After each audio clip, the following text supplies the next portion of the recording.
기도하겠습니다. 하나님 감사합니다. 새로운 한 주 이렇게 귀한 예배 허락하여 주시고 이 시간도 변함없이 하나님께 나아가게 하심을 아버지 감사드립니다.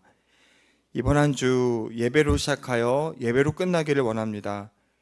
공적인 예배뿐만 아니라 삶 속에서도 우리가 예배자로 살아가기를 원합니다.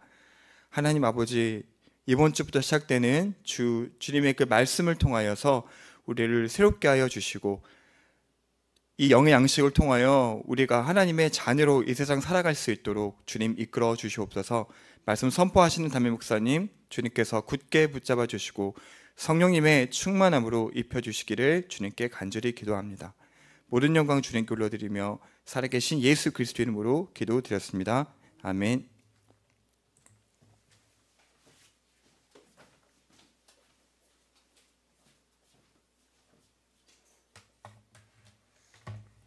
오늘 우리 말씀 보시겠습니다.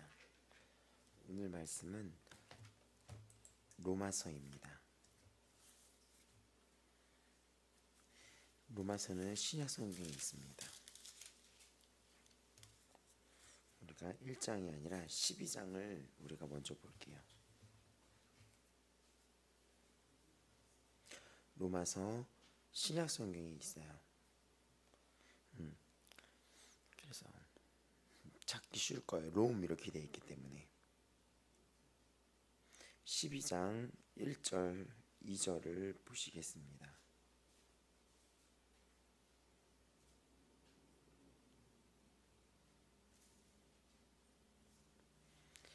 로마서 12장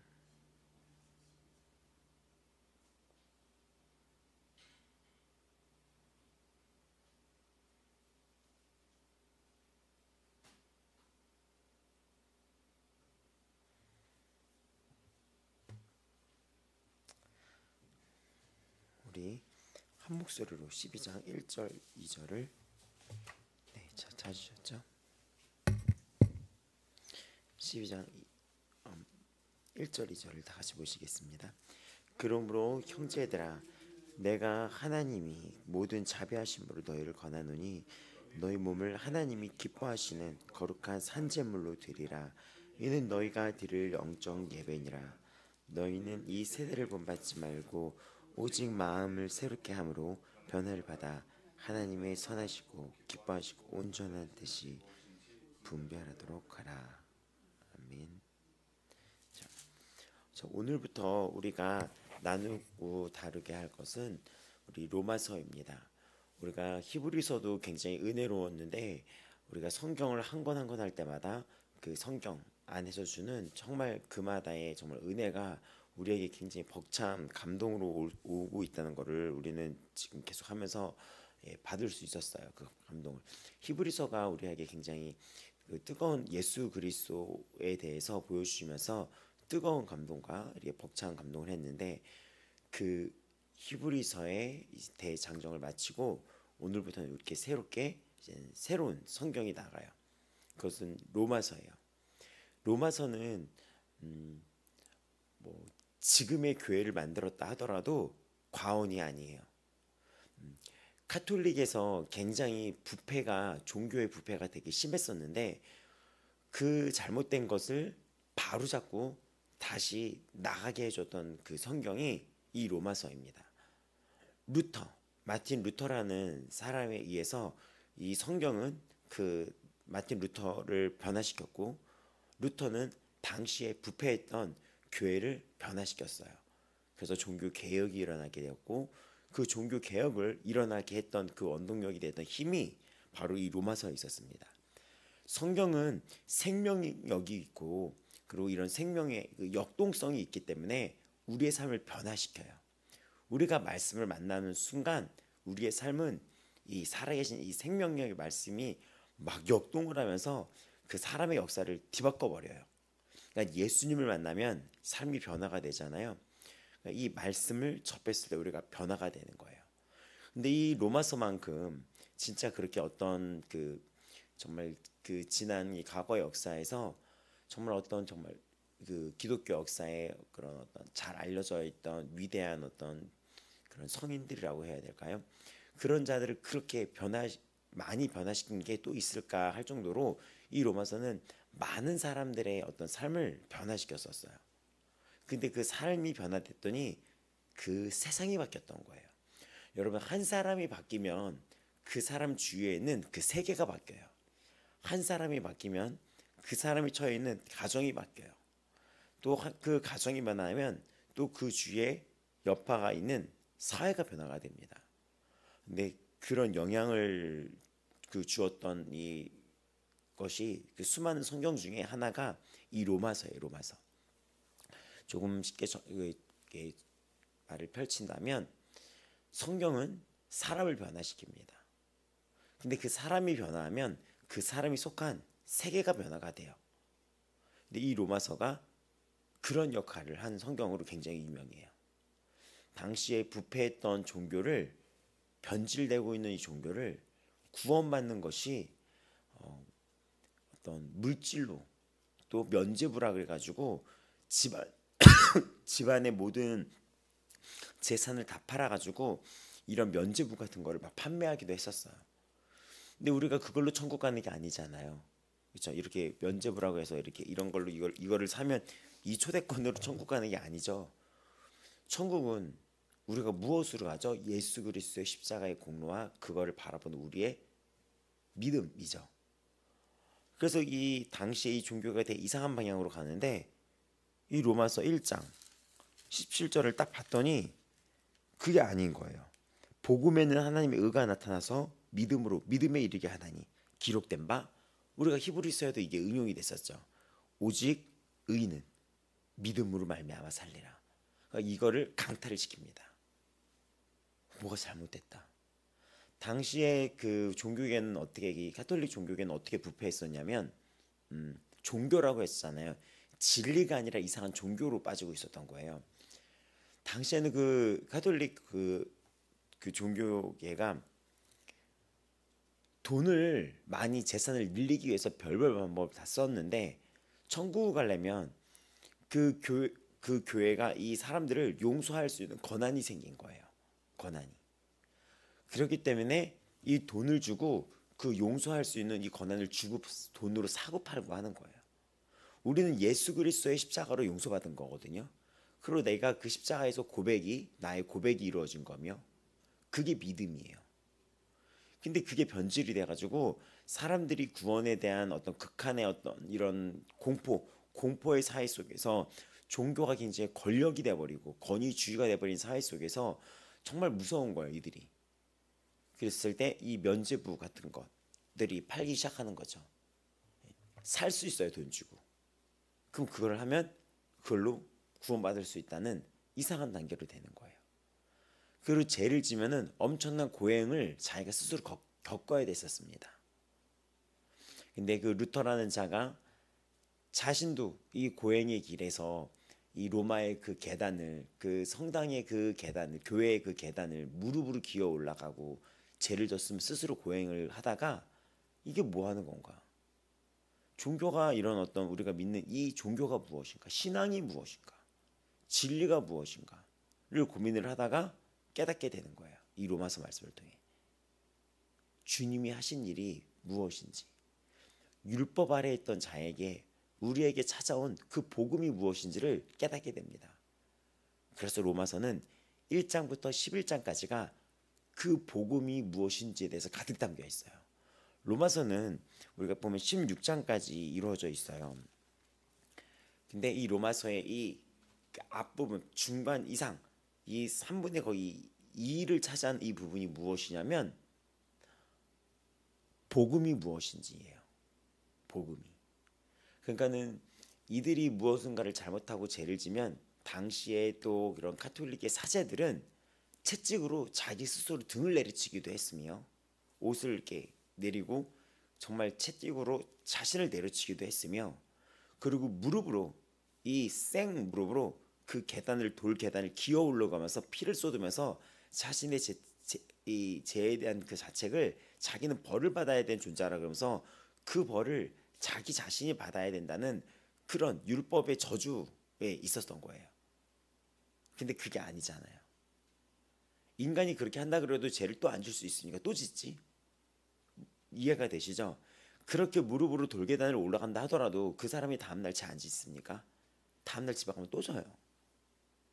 그러니까 이런 고행과 고난이 과연 우리가 이게 정말 이게 기독교이고 이게 정말 이게 과연 맞는 건가라는 고민 속에서 이 로마서를 통해서 답을 찾아낸 거예요. 로마서를 통해서. 그래서 우리는 의인들은 믿음으로 말미암아 산다. 그 믿음은 무엇이냐?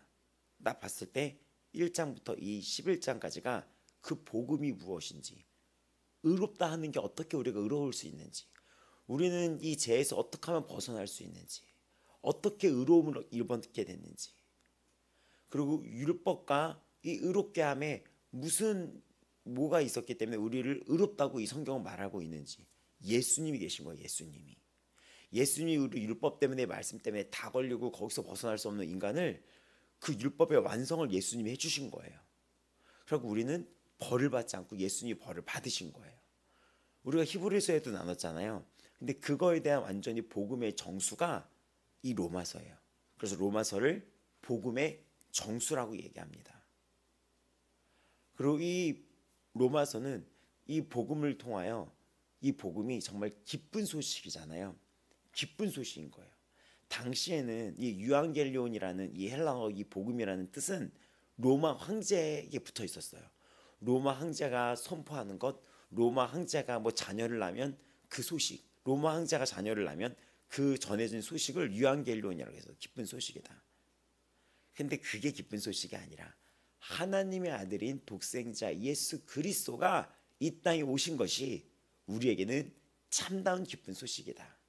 그래서 그게 복된 소식, 그래서 복음이라고 하는 거예요.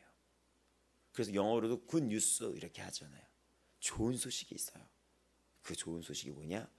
우리를 이 영벌에서 건져내신 것, 그리고 나는 의로움을 입게 된 것, 그것이 복된 소식인 거예요.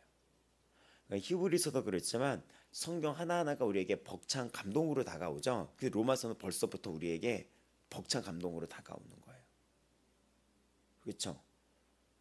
그 영원한 벌에서 우리를 벗어나게 해줬다. 우리가 여기서 항상 죄 아래 그늘에 있었는데 이젠 죄 아래에 있는 게 아니라 십자가 아래에 있게 된 거예요. 의로움을 입게 된 거예요. 그래서 로마서는 이 복음이라는 이 키워드, 이 단어가 무엇인지를 쫙 설명을 합니다. 그래서 근데 이게 한 절 한 절이 정말 주옥 같아요. 복음의 정수라고 하는 게 이 문체며 이런 것들이 너무 빼어나요. 바울도 이거를 쓸 당시에는 1차, 2차, 3차 전도여행을 바울이 했었다고 말씀을 드렸잖아요. 그 3차 전도여행의 끝마무리 좀 썼어요. 바울의 신앙과 이 모든 것들도 굉장히 많이 잘하고 있었을 때였던 거예요. 그런 바울이 복음이 무엇인지를 썼던 것이 이 바로 로마서예요. 그래서 이 한 절 한 절이 복음의 정수로 되어 있으며 12장을 제가 읽었죠. 근데 12장은 그 복음이 우리는 이제 듣고 알잖아요. 듣고 알아서 끝나는 게 아니라 12장은 이렇게 얘기합니다. 그것이 너희의 이제 삶이 돼야 된다. 그리고 그 삶은 교회가 돼야 된다는 거예요. 그래서 이 로마서는 첫 번째 복음과 의로움, 믿음에 대해서 설명하는 거, 이게 다 복음이에요. 의롭다고 하는 것, 믿음이라고 하는 것, 이 모든 것들을 복음을 설명하는 거예요. 복음이 무엇인지, 이 복음이 이 기쁜 소식 우리에게 어떻게 완성이 되었는지, 그것이 설명이 되어 있다면 12장부터 16장까지는 그것이 이제 우리의 삶이 되어야 하는 것과 그 삶이 교회가 되어야 된다는 거예요. 그러니까는 복음과 삶과 교회라는 공동체에 대해서 이야기를 합니다. 그래서 이 뒷부분은 이 복음을 들은 우리들은 어떻게 살아가야 되냐? 주님을 찬송하는 예배자로 살아가는 거예요. 그래서 이 예배자라는 것이 무슨 의미인지 이 로마서를 통해서 또 한 번 우리가 깨닫게 되는 거예요. 예배자로 살아야 된다. 예배자로 살아야 된다. 그것은 예배자로 살아야 되는 것은 이 복음을 실천하면서 살아가는 거예요. 실천하면서. 주의 복음으로 우리가 이제는 영원한 벌, 영벌에서 구원을 받았으니까 우리가 마음대로 살아가야 되는 게 아니라 이 복음에 대해서 쫙 그 복음의 정수에 대해서 들은 우리들은 복음이 삶이 돼야 되는 것입니다. 이 기쁜 소식이 내가 빛이 돼야 되는 거예요. 내가 빛이 돼야 되는 거, 내 삶은 복음이 돼야 되는 거예요. 내 삶을 통하여 주님을 기쁘시게 하며 내 삶을 통하여 세상에 이 복음의 기쁜 소식, 이 예수 그리스도의 기쁜 소식을 나는 전해야 됩니다. 그리고 그 역할은 또 교회가 이어서 하는 거예요. 교회가 주님을 찬양하고 복음을 전파하는 것입니다. 그래서 이 로마서는 복음의 정수라고 하는 거예요. 진짜 이 로마서랑 또 복음의 정수다라고 하는 이것이 에베소서였었어요. 근데 에베소서도 교회, 이런 삶이 교회가 이 교회가 무엇인지를 나오고 있는 거예요. 그래서 이 로마서는 이렇게 누가 썼냐? 방금 말씀드린 것처럼 바울이 쓴 서신서예요. 정리를 해보자면, 그래서 바울이 이거는 로마에 있는 교회에게 쓴 서신서입니다. 제가 어저께 말씀드렸죠. 성경이 신약 성경이 구약이 39, 그래서 39해서 신약 성경이 몇 권? 27권으로 이루어졌다고 말씀드렸죠. 27권 중에 21권이 이런 서신의 형식을 쓰고 있어요. 편지글의 형식을. 그게 편지글에. 근데 이 21권 중에 13권을 바울이 쓴 거예요. 그러니까 바울에 대한 영향력이 엄청났었던 거죠. 그렇죠? 근데 그 13권을 이 13권의 서신을 바울이 쓴 거예요. 나머지 뭐 서신은 뭐 3권은 사도 요한, 2권은 베드로 전후서, 그러니까 야고보와 유다가 각각 한 권씩 썼고 또 저자가 알 수 없는 히브리서까지 해가지고 이 신약의 21권이 서신서입니다. 3권이 사도 요한이고 13권이 바울이고 2권 베드로, 야고보, 유다가 각각 한 권. 히브리서가 저자를 알 수가 없고요. 그래서 바울을 잠깐 얘기해 본다면 바울은 이 사도행전을 보면 사울이란 이름으로도 불렀었어요. 근데 바울은 히브리인이면서 그러니까 유대인이면서 로마 시민권을 가진 자이기도 했었어요. 그래가지고 따지면은 바울의 이런 히브리어 이름, 그러니까 유대의식의 이름은 사울이며 그 바울의 헬라어 이름이 바울인 거예요. 바울. 그러니까 사울과 바울이 이제 동일한 인물인 거죠. 이 바울은 베냐민 지파, 이스라엘 12지파가 있었다 그랬잖아요. 그 중에서 베냐민 지파며 또 로마 시민이기도 했었어요. 그러니까 바울은 당시에 로마 시민권을 가졌다는 것은 엄청난 특권이었던 거예요.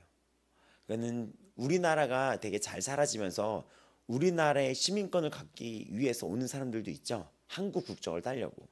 예전에는 최고의 그런 국적과 시민권은 또 뭐였죠? 미국 시민권 받고 싶어 했었잖아요. 왜냐하면 그 나라의 막대한 영향력이 이 시민에게 보호가 되고 입혀지기 때문입니다. 북한에서 그 많은 어떤 분들이 탈북을 했었을 때 그들이 어떤 거에 감동을 받는지 알아요? 여권. 이 여권에 당시에 나와 있는 거. 우리는 여권에 그게 쓰여져 있는지도 몰랐었어요. 근데 그들은 어디에 감동을 받냐면 그 여권에 당신은 대한민국의 국민이라는 거. 근데 그 한마디가 보호를 받아요. 왜냐면 어디에 누가 잡혀져 있으면 그 나라가 그 사람을 살리기 위해서 하잖아요. 나라의 힘에 따라서 그 자의 생명이 보장이 되는 거예요. 근데 우리나라도 정말 막강한 힘을 갖게 돼서 한번 어떤 곳에 우리나라가 누가 잡혀 있었다 했을 때 진짜 어마어마한 한 명당 돈을 주고 그 사람을 빼내었던 사건도 유명하죠. 또 미국도 어떤 기자가 북한에 잡혀 있었을 때 그런 엄청난 걸로 꺼내오죠. 그렇죠? 근데 당시에는 로마의 시민권이 그 정도로, 그러니까 로마가 당시에 전 세계의 최강국이었기 때문에 황자란 이름을 붙여줄 정도로. 그런데 로마의 시민권은 굉장한 이들에게 자부심이었었던 거예요. 근데 바울은 그 로마 시민권도 갖고 있었어요. 또 바울은 또 다소라는 지역에서 태어났었어요. 예수님의 탄생과 비슷한 시기에 바울도 났었던 거예요. 그리고 이 다소라는 지역은 지금의 터키 지역이죠. 터키. 그 소아시아라고 이 성경에서 하는 터키에 이제는 그 위치한 그 되게 중요한 어떤 성읍이었어요. 근데 이제는 그것뿐만 아니라 이 바울은 이제는 가말리엘이라 그래서 굉장히 유명한 선생, 그 가말리엘의 그 학생으로 어린 시절부터 공부를 굉장히 열심히 했었고, 또 예루살렘에서도 또 많은 시간을 보냈었고, 어린 시절 또 아버지는 바리새인이었고 이도 바리새인이었어요.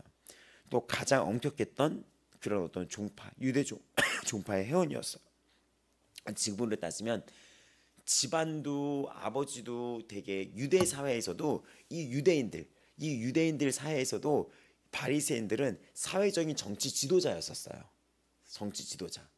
그러니까 얘는 날 때부터 그 바울은 날 때부터 아빠가 눈떠보니 특히 정치 지도자의 그 그룹에 있었고, 또 날 때부터 로마 시민권도 갖고 있었던 거죠.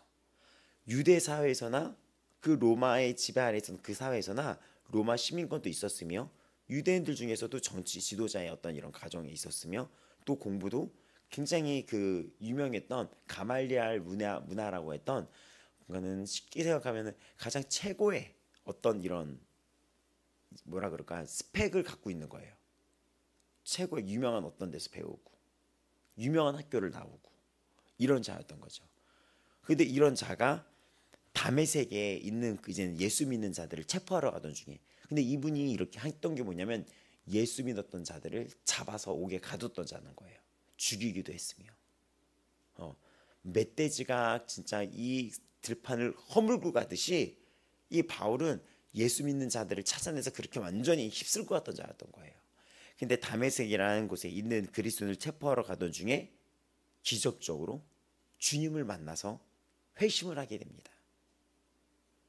그때부터 바울은 복음을 전하게 돼요.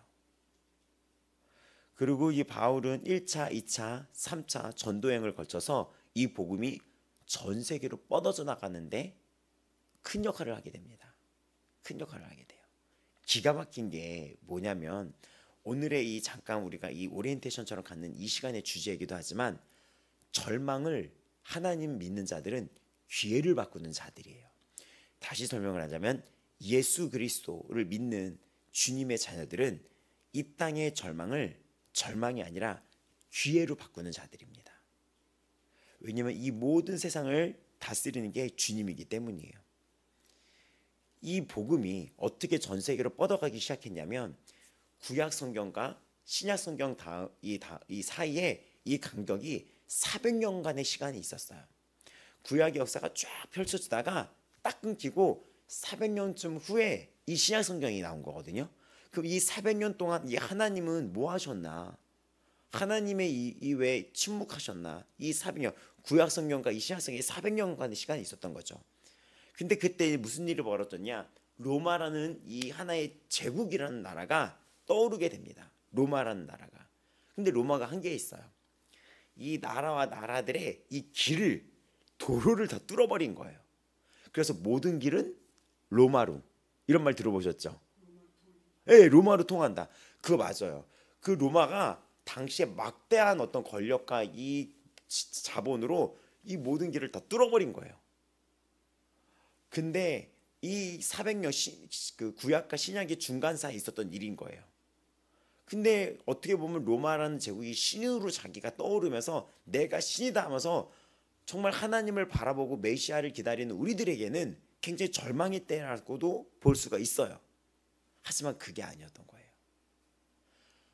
바울이 복음이 세계적으로 전파할 수 있었던 그 핵심에는 뭐가 있었습니까?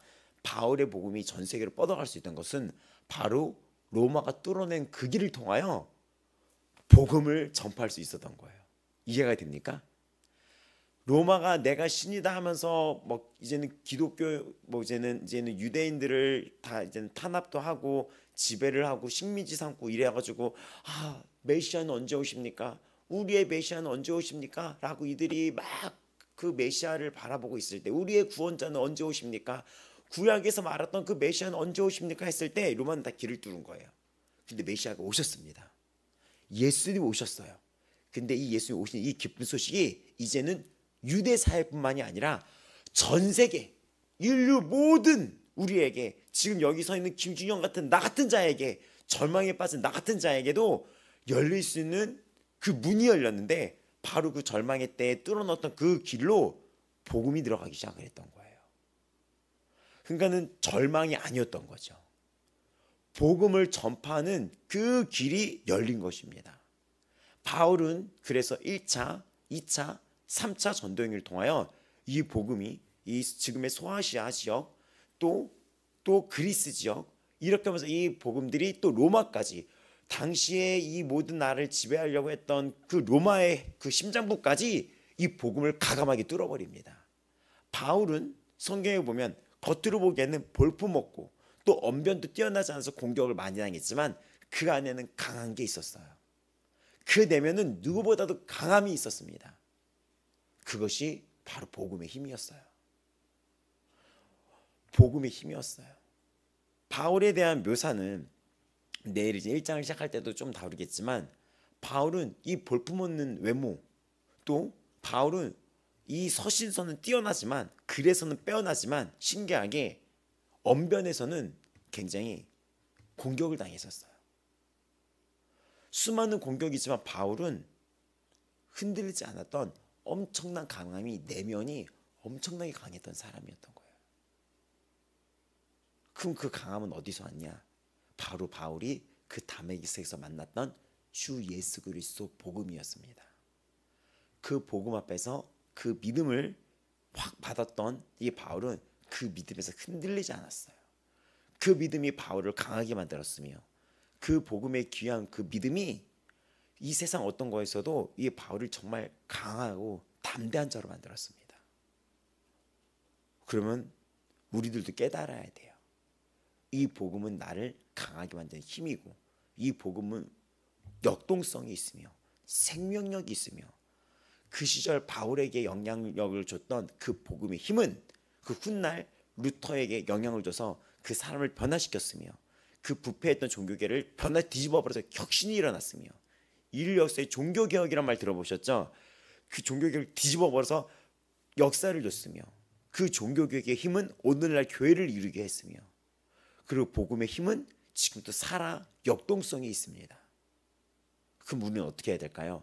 그 복음을 삶으로 실천하고 나아갈 때 내 삶도 변화가 일어나며 역동성이 있으며 두려움이 없으며 담대하게 나가며 내가 돌파할 수 있는 힘이 생기는 겁니다.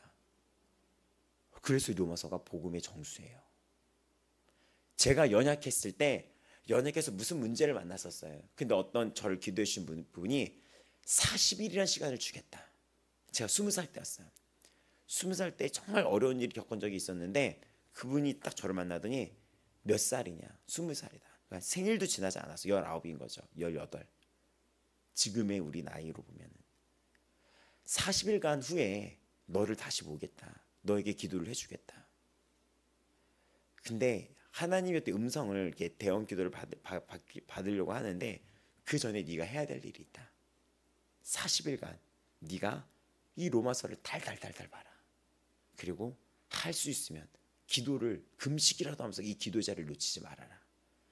그때부터 이 로마서를 저는 그때 마누리 18살 시절에, 20살 그 시절에 달달달달 되게 어떤 안 좋은 상황이 있었던 거예요. 저한테 누구에게도 말을 못하고, 부모님한테도 말 못하고, 누구에게도 말할 수 없고, 그 상황에서 이 성경을 정말 연약한 상황 속에서 달달달달달 봤었어요. 지하철을 타고 갈 때, 버스를 타고 갈 때 달달달달, 집에서 잠자기 전에 아침에 눈 떴을 때 달달달달 봤었어요. 근데 그 연약함이 바뀌더라고요. 걱정, 의심이 사라지는 걸 저는 그때 처음 했었어요. 이 복음의 힘이 저를 이끌어가는, 정말 이 믿음이 됐다는 것, 이 예수 그리스도가 나의 믿음이라는 것 사실이 확신이 되면서 저를 이끌어가더라고요. 그러면서 금식도 했어요. 거뜬하게 하더라고요. 40일 동안 막 한 끼 두 끼씩 막 금식을 했었어요. 그리고 40일 후에 만났을 때는 저는 대원 기도를, 이젠 누구의 어떤 대원 기도를 듣지도 않을 정도가 됐었어요. 궁금하지도 않았어요. 확신을 했거든요. 주님이 이 복음이 나를 살렸으며, 이 복음은 영원하며, 왜냐면 로마서 8장에 나오거든요. 이 사랑에서 끊을 수가 없다고. 나는 그 사랑의 확신 가운데, 말씀의 확신 가운데 거하고 있으며, 이 말씀은 진리며, 이 말씀이 나를 인쳤으며, 이 말씀이 나랑 언약을 맺었으며, 나는 당신의 자녀가 되었으며 아빠 아버지라고 부를 수 있게 돼. 이게 다 로마서에 나와요. 아빠 아버지며 나는 자녀이며 하나님은 나를 자녀이기 때문에 나를 끝까지 책임지시는 나의 아빠 아버지가 되었다는 것. 내가 어떤 실수에도 주 예수 그리스도에서 나는 의로움을 입었으며, 이것이 확신이 되기 시작을 하는 거예요. 그래서 저도 이 변화된 이 체험이 여러분 다시 복음을 경험하면서 여러분 이 하반기가 11월 12월이 그 말씀의 역동력이 여러분 삶에 일어나기를 축복합니다. 다시 복음 앞에요. 그래서 오늘은 이 주제가 이 오리엔테이션처럼 하는 이 로마서의 배경의 시작은 다시 복음입니다. 그리고 이 서신서를 썼던 바울은 강했던 자였어요. 근데 그 강함은 어디서 왔습니까? 변해어가는 이런 외모에서 오는 것도 아니었고, 바울의 그 강함은 과거의 그 가말리알 문화라고 하는 그 학력에서 나왔던 것도 아니었고, 바울의 그 강함은 바리새인 오히려 부끄러워했죠. 그거였고, 바울의 이 강함은 로마 시민권에 기댄 것도 아니었었던 거예요. 지금으로 따지면 나의 강함은 부모님의 백도 아니라는 것이며, 나의 강함은 부모님의 백, 든든한 백이 있다 그렇잖아요 우리가. 그것도 아니며, 나의 강함은 나의 어떤 학력에 대한 이런 이것도 교만이 될 수 있고, 나의 학력도 아니며, 나의 강함은 지금 내가 어디에 시민권이나 나를 보장해주는 어떤 권력에 강한 힘도 아니었다는 거예요. 나의 강함은 예수 그리스도인 거예요. 나의 강함, 예수 그리스도의 십자가였다는 거예요. 십자가. 그거에 대한 힘과 그거에 대한 능력이 가득 담긴 게 이 로마서예요. 그게 이 1장부터 11장까지 쭉 있습니다. 여러분도 지금 이 로마서를 다시 접하면서 기억해 보세요. 로마서 8장이 여러분에게 주었던 힘, 로마서 1장의 그 믿음이 의인은 믿음으로 말미암아 산다는 그 약속과 선포가 여러분에게 오늘도 생동력 있게 전파되는 그 힘, 또 이미 여러분은 지난 삶에 이 말씀을 받고 이 말씀의 역동력을 체험을 했습니다. 기억하시기 바랍니다. 이 로마서의 이 배경을 보고 또 우리가 오늘 이번 한 주도 이 로마서의 12장을 먼저 읽고 다시 1장으로 넘어올 텐데, 우리가 그 복음을 받았던 자로서 그 복음의 삶으로 담대하게 살아가시기 바랍니다. 바울처럼 강하게 살아가길 바라요. 그 강함이 어디 있습니까? 예수 그리스도 안에 있는 거예요. 우리는 강한 자입니다. 우리는 작지만 강한 자예요. 흔들리지 않습니다. 어떠한 공격과 어떠한 유혹과 어떤 비난에도 나는 강하고 담대합니다. 복음의 그 힘이, 복음의 능력이, 주 예수 그리스도의 생명복음이, 주 예수 그리스도의 그 말씀의 능력이, 그 영원한 언약의 그 강한 파워와 그 능력과 힘과 그 영원한 그 사랑의 그 엄청난 그 언약의 말씀의 선포가 지금 내 안에 있기 때문입니다. 그리스도의 사랑에서 그 누구도 끊을 수 없다고 얘기해요. 정말 이 문제가 엄청나요. 예수 그리스도의 높음이냐 기쁨이냐, 이 세상에 어떤 권위냐, 어떤 적신이냐, 칼이냐, 헐벗음, 가난이냐, 어떤 부유함이냐, 뭐 이런 어떤 위협이냐, 칼이라도 주 예수 그리스도 예수 안에 사랑에서 끊을 수가 없다. 이 사랑에서 끊을 수가 없다. 너 이런 거죠. 부모가 너 내가 있잖아, 너 걱정하지 마, 이런 얘기할 때 자녀들이 되게 든든하거든요. 근데 지금 성경이 더 대단한 그 주 예수 그리스도의 이 말씀의 능력이, 내가 너를 사랑해, 이 사랑에서 끊을 수가 없어. 누구도 어떤 외에도 끊을 수가 없어라고 이게 선포가 됩니다. 그럼 이 바울은 왜 로마에 있는 교회에게 성령의 감동으로 이 서신서를 급히 써서 보내야 됐을까요? 바울은 이때까지 로마의 교회를 방문한 적이 없어요. 그럼 로마는 어떻게 해서 어떻게 교회가 생겼을까? 바울의 서신서는 바울이 이렇게 그 전도 여행을 하면서 그곳에 교회가 세워졌었거든요. 그 세워진 교회에 편지를 썼던 거예요. 근데 로마는 바울이 아직 가보지 않았던 시점에 있었던 거예요. 3차 전도 여행 끝쯤에 있었기 때문에 그 전도 여행 끝 이후에 로마로 가게 돼요. 근데 로마에 가기 전에 편지를 쓴 거예요. 이해가 됩니까? 1차, 2차, 3차 그 3차는 에베소에 있었고, 그러니까는 이쯤에 이 편지를 쓴 거예요. 아직 로마를 가기 전에 쓴 거예요. 이후에 나중에 로마를 가거든요. 복음을 전하려고.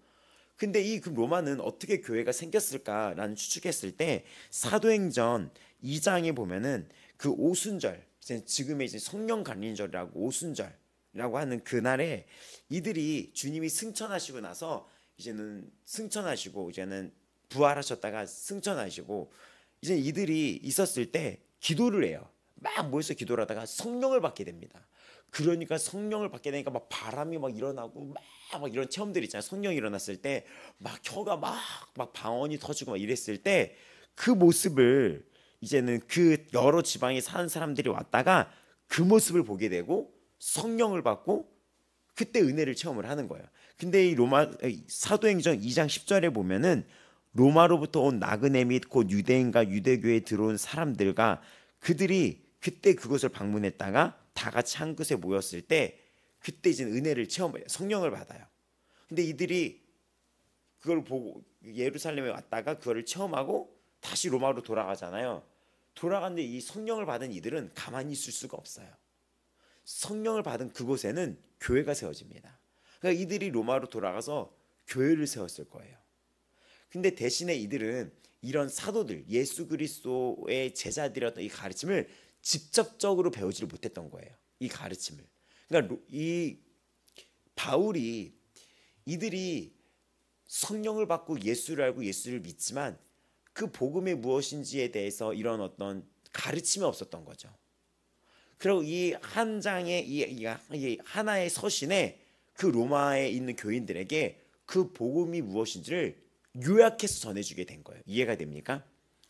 로마에 있는 그 교인들은 바울이나 어떤 사도들, 그러니까 예수 그리스도의 제자였던 어떤 그러니까는 종들, 어떤 감독이나 주의 종들한테 가르침을 배우지 않고 성령을 받아서 교회들이 그 뜨거움 속에 세워진 거죠. 그러니까 바울의 가르침도 없었던 거고. 근데 그러니까 이들이 공격이 많았던 거예요. 공격이. 그 다시 유대교로 돌아와라 이런 공격이 끊임이 없었으며 또 이 당시에 1차, 2차, 3차 이 전도 여행 사이에는 황제가 누구였냐면 클라우디오라는 황제였었어요. 네로 황제 전에. 근데 이 황제가 예수님이 십자가형을 당하시고 부활하셨는데 예수님이 부활하셨으니 죽은 자가 살아났으니 이 소문이 퍼지겠어요, 안 퍼지겠어요? 그리고 이게 500여 명의 형제에게 예수님이 나타나는데 목격자가 많은데 그러니까 이 소문이 로마 전역에 일파만파로 퍼지기 시작을 하는 거예요. 죽은 자가 살아났대. 근데 로마의 재판의 권한으로 예수님이 처형당했잖아요. 근데 죽은 자가 살아났다니까 이게 막 뒤숭숭한 거예요, 이 나라가. 그리고 클라우디오가 나라가 너무 뒤숭숭하다. 그래가지고 예수 얘기하지 말아라 하면서 예수 믿는 자들 그 나라에서 추방을 시켜버립니다. 추방을 시켜요. 근데 추방을 시키면서 쫓겨나가는 거예요. 그러니까 지금으로 따지면 대한민국을 쫓겨나가 버리는 거예요. 그러면서 어떻게 됩니까? 거지가 될 수도 있겠죠. 그래서 이들이 쫓겨나가요. 그래서 2차 전도 여행에 이 바울이 전도 여행을 하다가 고린도라는 지역에 가게 돼요. 고린도라는 지역에 가게 되는데 그때 로마에서 쫓겨나온 사람을 만나게 돼요. 그게 부부야, 부부. 브루스길라, 아굴라예요. 근데 이 브루스길라가 여자, 브루스가라는 애칭이 브루스길라인데 이 브루스길라가 여인인데 귀족 출신이었어요. 로마의 귀족 출신. 근데 이 유대인 남자를 만나가지고 결혼을 했네요. 근데 이 유대인 남자를 통해서 이 유대인 남자가 그 어떤 절기 때 그 예루살렘을 방문했다가 성령을 받고 은혜를 받았나 봐요. 그 둘이 같이 갈 수도 있고. 그러니까 이 남자를 만나서 이 브루스길라도 예수 그리스도를 알게 된 거예요. 그 설교도 듣고 막 오순절 때. 그러니까 이들이 변화가 됐겠죠. 그 예수의 부활을 믿게 됐겠죠. 근데 로마에서 그때 어떻게 했습니까? 그런 자를 다 쫓아내기 시작한 거예요. 그러니까 귀족 출신이었던 이 브루스길라가 그냥 쫓겨나 버린 거예요. 로마의 귀족이었는데. 그리고 이들이 텐트 치는 거, 텐트 장막 치는 거 있잖아요. 그때 장막들이 있었으니까 텐트 장막 치는 거를 하고 막 이랬는데 그때 이 기술을 바울도 갖고 있었어요. 바울도. 그러니까 이들이 만나서 그런 걸로 하면서 이렇게 고린도에서 만났는데 거기서 교회가 세워진 게 고린도 교회였던 거예요. 그러니까 그런 배경 속에서 이 바울은 로마의 소식을 듣고 있었습니다. 이들이 예수 믿으면 쫓아내기도 하고 다시 유대교로 회유하려고 너 이리 와봐. 이런 소식 속에 이들이 흔들리지 않는 뿌리는 복음뿐이 없겠다. 이들이 이런 상황에서 흔들리지 않으려면 그 뿌리의 믿음은 복음뿐이 없겠다. 지금도 마찬가지입니다. 우리가 어떤 거에도 이 감정이 기복이 아니라 어떤 거에도 흔들리지 않고 웃고 지낼 수 있는 것은 복음뿐이 없는 거예요. 내가 단단한 뿌리는 어디서든 웃고 넘어갈 수 있는. 바울은 감옥에 갔을 때도 찬양을 했었어요. 감옥에 갇혔을 때도 찬양을 했었어. 그 힘이 어디서 나오는 거죠? 근데 그 힘은 오늘도 우리에게 동일하게 있어요. 어떤 상황에서도 웃으면서 선포하면서 이길 수가 있습니다. 찬양으로. 그게 복음의 힘인 거예요. 복음의 힘. 그래서 그 바울이 복음의 힘을 너무나 잘 알기에 이 혼란과 유혹과 비난과 비판과 비방 속에서도 이들이 기쁨으로 살 수 있는 그 힘, 복음의 힘을 알려주기 위해서 한 절 한 절 한 절 한 절 이 서신서를 써내 로마에 보냅니다. 로마에 보내요. 이들의 그 믿음을 굳건히 하기 위해서. 그리고 복음에 대한 가르침이 정말 올바른 가르침이 무엇인지를 정말 주옥같이 써내려가요. 정말 잘못된 가르침 속에서 군더더기를 싹 빼버리고 정말 주옥같이 하나하나의 가르침을 적어서 로마에게 전해줘요. 복음의 핵심을. 복음이 무엇인지 아냐. 그 생명이 무엇인지 아냐. 그 예수 그리스도의 사랑의 약속이 무엇인지 아냐 하면서 그걸 한 절 한 절 적어 내려가기 시작합니다. 그러니까 이 로마서를 보면서 여러분도 담대하고 어떤 상황에서도 기쁨으로 이겨내는 담대한 성도 되기를 바랍니다. 어떤 상황에서도 이 로마서를 통해. 그래서 이 신자들에게, 여기 당시 그 로마에 있는 신자들에게 은혜로운 복음의 진리를 가르치고자 했던 것이 이 서신서의 목적이 있었어요. 또 이 교인들을 통하여 나중에는 후원도 받아서 예루살렘의 그 핍박과 어려움에 있는 가난한 성도들에게도 헌금도 모아서 다른 교회를 살리는 그 역할까지도 하게 됩니다. 이 로마서 뒤에 나와요, 이 부분이. 그 소식을 나누면서. 그래서 마지막은 교회의 공동체로 나가요. 우리가 함께 살아나가자, 교회로서. 이 얘기를 합니다. 그래서 벌써 이 오리엔테이션만 이 배경을 얘기해도 배경이 좀 어느 정도 어떤 배경인지 알겠죠?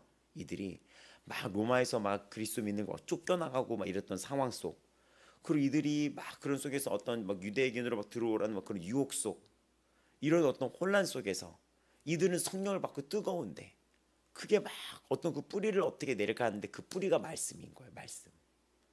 그 말씀으로 뿌리를 내리도록 써내려가 주는 거예요. 근데 그 말씀은 이제 우리가 알았으면 12장, 로마서 12장에 보면은 기뻐하시는 거룩한 산제물로 드려라. 영적 예배라. 우리의 삶을 예배로 살아가야 되는 것입니다. 그 복음의 튼튼한 뿌리 밑에서, 그 복음의 튼튼한 뿌리가 무엇입니까? 사랑의 약속, 의롭다는 약속, 의롭다는 약속, 그리고 아빠, 아버지라고 부를 수 있는 너희가 자녀가 되었다는 약속, 그리고 그 사랑의 영원한 약속 가운데서 너희들은 기쁨과 찬미로 나아가는 승리의 예배자로 살아가라는 거예요. 그러니까 오늘도, 이번 한 주도 어떤 일들이 우리 앞에 있을지 몰라요. 근데 이 로마서 12장의 것처럼 거룩한 산제물로 여러분이 예배자로 살아가란 얘기예요. 예배자로, 감사의 예배자로 구원받았습니다. 의롭다함을 입었습니다. 저 영원한 생명을 얻게 되었어요. 그리고 하나님을 아버지라고 부르게 되었어요. 나는 그분의 자녀가 되었습니다. 양자된 자녀가 되었어요. 그리고 이 하나님의 사랑에서, 주 예수 그리스도 사랑에서 그 어떤 것도 우리를 끊을 수가 없어요. 그럼 우리는 그 기쁨을 누리는 예배자로 우리는 삶이 이미 변화되었습니다. 누군가의 삶을 변화시켜서 지금의 교회까지 이르게 했던 이 로마서의 이 말씀의 힘은 오늘도 지금 이 순간 우리에게 역동성을 발휘하고 있습니다. 너는 내 아들이라는 것, 너는 양자 되었고 아빠 아버지로 부를 수 있다는 것, 너는 믿음으로 의로움을 입었다는 것, 그리고 그 사랑에서 누구도 끊을 수 없다는 것, 너희들은 복음으로 그 의롭게 되었다는 것, 그 힘은 오늘도 나에게 임했습니다. 오늘도 나의 삶을 변화시키고 있어요. 이 말씀 앞에서 여러분 기쁨의 예배자로 이번 한 주를 복음으로 이겨내기를 바랍니다. 다 같이 기도하겠습니다. 이 로마서를 통해 이 대한민국이 다시 복음 앞에 마주하게 하여 주시옵소서. 이 대한민국이 다시 복음 앞에 마주하게 하여 주시옵소서. 다시 복음 앞에 마주하며 이 대한민국이 주 예수 그리스도의 담대함으로 나아가게 하여 주시옵소서. 또 기쁨의 예배자로 성도들이 주를 찬양하며 나아가게 하여 주시옵소서. 하나님, 말씀은 저를 변화시켰습니다. 오늘도 살아계신 이 복음의 이 기쁜 소식, 주 예수 그리스도의 복음은 오늘 나를 변화시켰습니다. 나를 살렸습니다. 나를 죄인된 나를 의롭다함으로 선포했습니다. 죄인된 나를 구원해 주셨습니다. 나에게 은혜를 주셨습니다. 나를 양자 삼아 주셨습니다. 정말 나를 사탄의 권세에서 하나님의 나라로 옮겨 주셨습니다. 주의 복음은 살아 있습니다. 역동성이 있습니다. 주님은 나에게 영원한 사랑이 되어 주셨습니다. 주 예수 그리스도시요, 오늘도 그 말씀이 나를 변화시키며 나에게 이끌어주시는 생명력이 되며 나에게 빛이 되는 줄 믿습니다. 주 예수여, 오늘도 나에게 이 복음으로 생명의 빛으로 충만케 하여 주시옵소서. 우리 다 같이 예수님 이름 부르시면서 기도하며 나아가겠습니다. 예수님,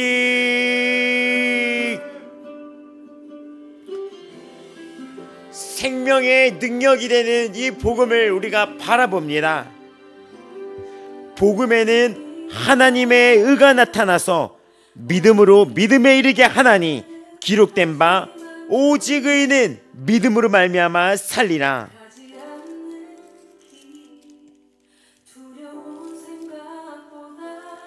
주 예수 그리스도의 복음이 우리의 삶을 변화시켰습니다. 우리의 삶을 변화시켰습니다. 만일 우리가 그의 죽으심과 같은 모양으로 연합한 자가 되었으면 또한 그의 부활과 같은 모양으로 연합한 자도 되리라. 우리가 알거니와 우리의 옛사람이 예수와 함께 십자가에 못 박힌 것은 제 몸이 죽어 다시는 우리가 죄에게 종노릇하지 아니하려 함이니. 맞습니다. 죄는 두려워하는 게 아닙니다. 우리는 죄 아래에 있지 않습니다. 우리는 죄 아래에 있지 않습니다. 우리는 죄를 지배하는 자가 되었습니다. 이는 죽은 자가 죄에서 벗어나 의롭다 하심을 얻었습니다. 만일 우리가 그리스도와 함께 죽었으면 또한 그와 함께 살 줄을 믿노니 이는 그리스도께서 죽은 자 가운데서 살아나셨으며 다시 죽지 아니하시고 사망이 다시 그를 주장하지 못할 줄을 알미로다. 그의 죽으심은 죄에 대하여 단번에 죽으심이요 그가 살아계심은 하나님께 대하여 살아계심이니 이와 같이 너희도 너희 자신을 죄에 대하여는 죽은 자요 그리스도 예수 안에서 하나님께 대하여는 살아있는 자로 여길지니라.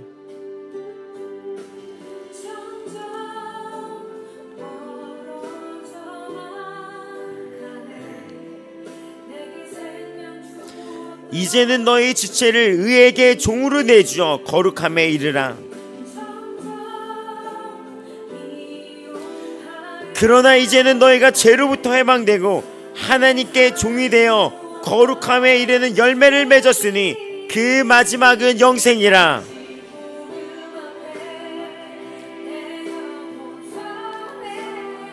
죄의 삭은 사막이요 하나님의 은사는 그리스도 예수 안에 우리 주 안에 있는 영생이니라. 그러므로 이제 그리스도 예수 안에 있는 자에게 결코 정죄함이 없나니 이는 그리스도 예수 안에 있는 생명의 성령의 법이 죄와 사망의 법에서 너를 해방하였음이라.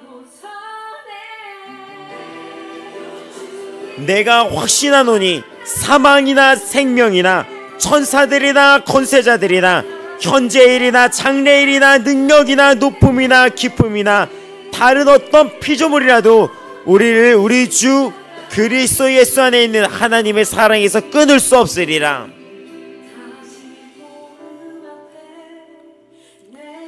예수 그리스도의 사랑에서 끊을 수 없으리라. 여러분이 죄를 무서워하는 게 아닙니다. 이제 나는 주의 십자가 아래서 그 의로운 종이 되었습니다. 죄의 종이 아닙니다. 나는 하나님의 자녀가 되었습니다. 죄의 노예가 아닙니다. 나는 더 이상 죄의 노예가 아닙니다. 나는 죄의 노예가 아닙니다. 나는 더 이상 죄의 노예가 아닙니다. 나는 더 이상 죄의 노예가 아닙니다. 어떤 제약이 나를 위협한다 하더라도, 그러므로 이젠 주 예수 그리스도 안에서 그리스도 예수 안에 있는 자에게는 결코 정죄함이 없나니 이는 그리스도 예수 안에 있는 생명의 성령의 법이 죄와 사망의 법에서 너를 해방하였음이라. 우리를 우리 주 예수 그리스도 예수 안에 있는 하나님의 사랑에서 끊을 수 없으리라. 끊을 수 없으리라. 하나님 이 로마서를 통해 우리가 주 예수 그리스도의 복음 앞에 담대함으로 나아가게 하여 주옵소서. 그 담대함과 강함을 입고 나아가게 하여 주옵소서. 굳센 믿음으로 나아가게 하여 주옵소서.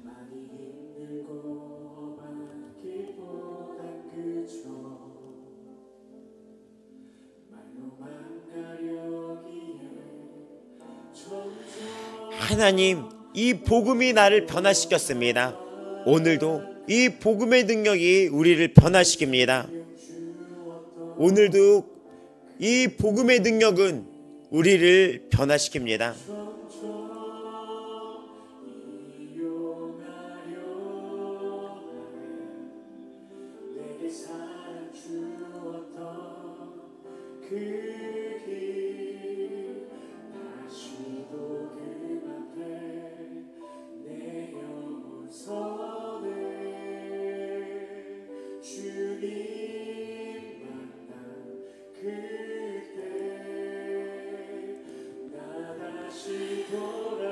나의 주 나의 하나님 그리스도 그 복음의 그 기쁜 소식이 내 안에 생명이 되었는 줄 믿습니다. 믿음이 되었는 줄 믿습니다. 믿습니다. 내 안에 생명이 되고 믿음이 되어 주셨는 줄 믿습니다. 나는 더 이상 죄 아래 있지 않습니다. 선포합니다. 선포합니다. 나는 더 이상 죄의 노예가 아닙니다. 그 과거의 진노의 자녀가 아닙니다. 죄 아래 있지 않습니다. 죄의 노예가 아닙니다. 나는 더 이상 죄의 영향력을 받지 않습니다. 나는 주의 영향력 아래에 있습니다. 의로움의 그 주 예수 그리스도의 약속 밑에 거합니다. 말씀의 영향력 밑에 거합니다. 말씀이 나를 지배합니다. 말씀이 나를 다스립니다.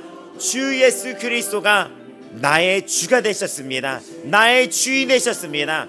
그러니 나의 주인이 모든 것을 쌓아주십니다. 나의 주인이 모든 것을 지켜주십니다. 나의 주인께서 나를 지켜내십니다. 나의 주 나의 하나님이 되십니다. 여러분 믿음으로 나아갑니다. 이 로마서에 선포된 이 복음의 능력을 믿음으로 선포합니다. 나는 죄 아래에 있지 않습니다.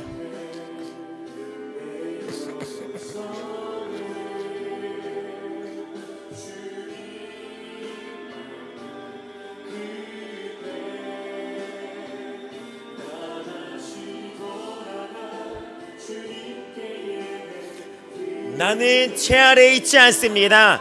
나는 죄 아래에 있지 않습니다.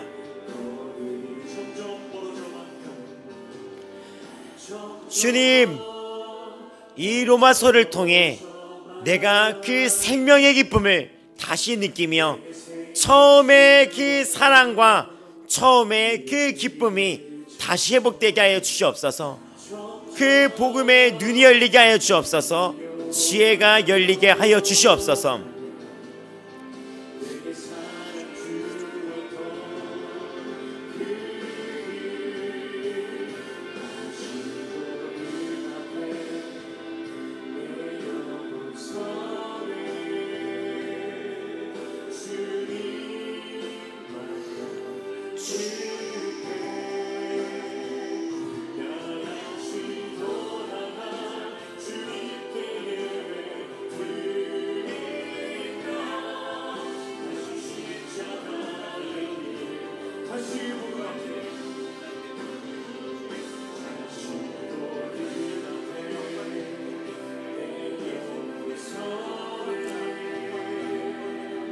믿음으로 선포합니다.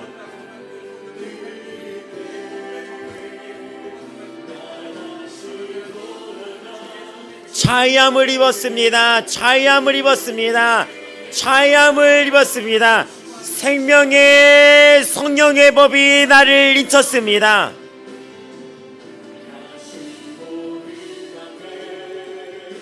담대히 나아갑니다. 담대히 나아갑니다.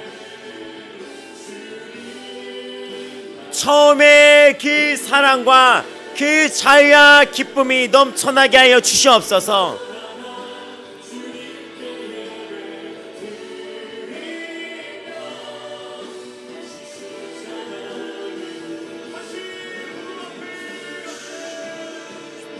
예수의 피, 예수의 피, 예수의 피, 예수의 피.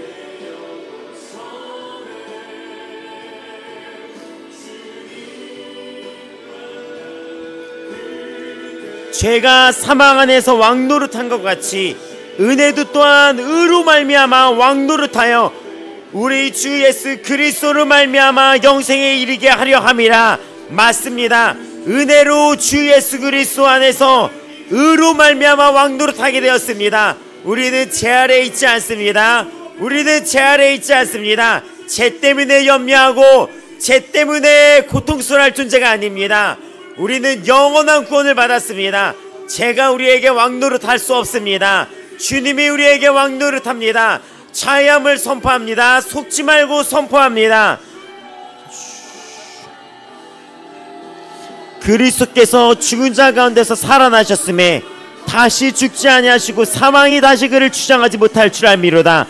그가 죽으심은 죄에 대하여 단번에 죽으심이요 그가 살아계심은 하나님께 대하여 살아계심이니 이와 같이 너희도 너희 자신을 죄에 대하여는 죽은 자요 그리스도 예수 안에서 하나님께 대한 살아있는 자로 여길지어다. 그럼 우리가 믿음으로 의롭다 하심을 받았으니 우리 주 예수 그리스도로 말미암아 하나님과 화평을 누리자.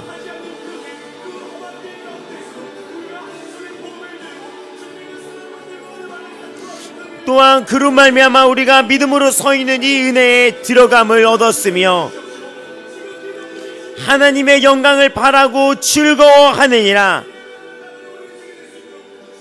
소망이 우리를 부끄럽게 하지 아니함은 우리에게 주신 성령으로 말미암아 하나님의 사랑이 우리 마음에 부음받음이니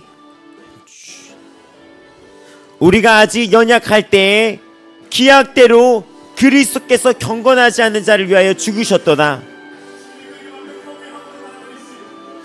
우리가 아직 죄인 되었을 때 예수 그리스도께서 우리를 위하여 죽으심으로 하나님께서 우리에 대한 자기의 사랑을 확증하셨느니라. 그러면 이제 우리가 그의 피로 말미암아 의롭다 하심을 받았으니 예수의 피로 말미암아 의롭다 하심을 받았으니 더욱 그로 말미암아 진노하심에서 구원을 받을 것이니 곧 우리가 원수 되었을 때 그의 아들의 죽으심으로 말미암아 하나님과 화목하게 되었은즉 화목하게 된 자로서는 더욱 그의 살아나심으로 말미암아 구원을 받을 것이니라.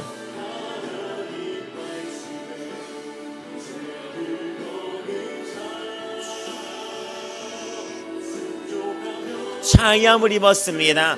자유함을 입었습니다. 말씀 안에 보호를 받았습니다. 말씀 안에 보호를 받았습니다. 능력 안에 보호를 받았습니다. 믿음 안에 보호를 받았습니다. 예수 그리스도의 영원한 그 십자가의 보혈로 약속을 받았습니다. 구원을 받았습니다. 믿음을 받았습니다. 믿음을 받았습니다. 믿음을 받았습니다. 주 예수 그리스도 안에서 의롭다함을 입었습니다. 의롭다함을 입었습니다. 주 예수 그리스도의 말씀으로 의로움을 입었습니다.